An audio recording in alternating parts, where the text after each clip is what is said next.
Алматы облысы, Алакөл ауданы, Ақжар ауылы, Танжарық бөбекжай балабақшасы, Балапан мектепалды даярлық тобының тәрбиешісі Ибраимова Жанар Қайратовна.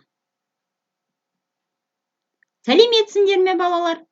Бүгінгі ұйымдастырылған оқу қызметіміз қарапайым математика. Тақырыбы зат және оның бөліктері. Бүтін мен бөлікті салыстыру. Балалар, бүгінгі оқу қызметімізде біз заттардың бөліктерін атап, бүтін мен бөліктерді салыстыратын боламыз. Ал енді оқу қызметімізді бастамас бұрын, алдымен шаттық шеңберін орындап алайық. Арайлап атқан таңымыз, жайнасын бүгін күніміз, жайқалсын бүгін гүліміз, қайырлы таң, балалар. Балалар, енді мен сіздерге жұмбақ жасырғым келіп тұр.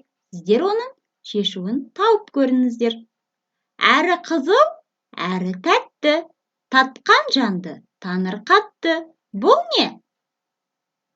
Әрине, дұрыс айтасыздар. Бұл алма. Алманы орысша яблоко дейміз. Жарайсыңдар. Ал енді балалар, терігіп алайық.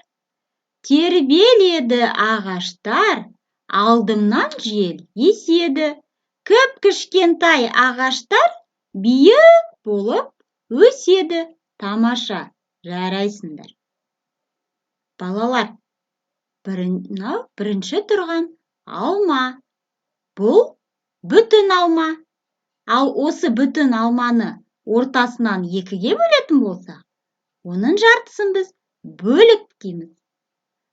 Ал осы бөлікті тағы екіге бөлетін болсақ, оны ширек дейміз. Балалар, сонымен заттардың бүтіні, бөлігі және ширегі болады екен. Ал енді балалар, біз бүгін не туралы әңгімелестік оқу қызметімізде?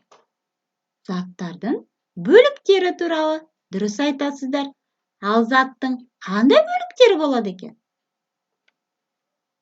Бүтін, бөлік және ширек. Жарайсыңдар, балалар. Керемет. Сіздер бүгінгі оқу қызметіне өте жақсы қатыстыңыздар. Өз білімдеріңізді дәлелдей білдіңіздер. Осымен бүгінгі біздің оқу қызметіміз аяқталды. Сау болыңыздар, балалар.